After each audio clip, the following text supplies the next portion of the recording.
প্রিয় বন্ধুরা, হযরত আদম আলাইহিসসালামের মৃত্যুর দিন সকালে কি ঘটেছিল? আদম আলাইহিসসালামের কাছে ফেরেশতা জিবরাইল আলাইহিসসালাম এবং মালাকুল মওত এসে কি বলেছিলেন? তার গোসল, কাফন এবং জানাজা কিভাবে হয়েছিল? হযরত আদম আলাইহিসসালাম ছিলেন আমাদের আদি পিতা। তিনি অনেক বছর বেঁচে ছিলেন।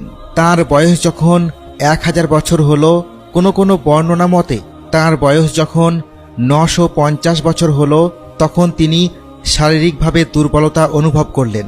তার শরীরে অনেক ধরনের রোগ দেখা গেল। একদিন তার বেহেশতের মেওয়া ফল খাওয়ার খুব ইচ্ছা হলো। তিনি তার সন্তানদের ডেকে কিছু মেওয়া ফল সংগ্রহের আদেশ দিলেন। তার সকল সন্তান মেওয়া সংগ্রহ করার জন্য বাড়ি থেকে বের হয়ে গেল। শুধুমাত্র হযরত শীস আলাইহিসসালাম তার পিতার সেবা করার জন্য থেকে গেল। কিন্তু অনেক দিন অতিবাহিত হওয়ার পরেও তারা কেউ যখন ফেরত আসলো না, তখন আদম আলাইহিসসালাম শীস আলাইহিসসালামকে বললেন, তোমার ভাইরা হয়তো কোথাও মেওয়া ফল খুঁজে পায়নি, তাই তারা ফিরে আসতে পারছে না।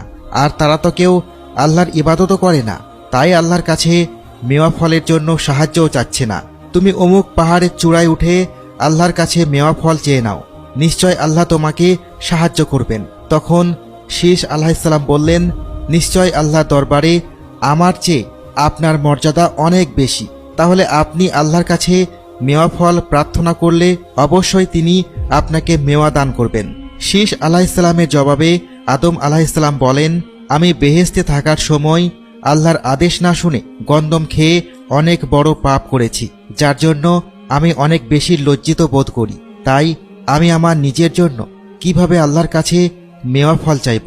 কিন্তু তুমি আল্লাহর কাছে অনেক বেশি পবিত্র এবং নিষ্পাপ, এবং আমার সকল সন্তানদের মধ্যে তুমি সবচেয়ে উত্তম।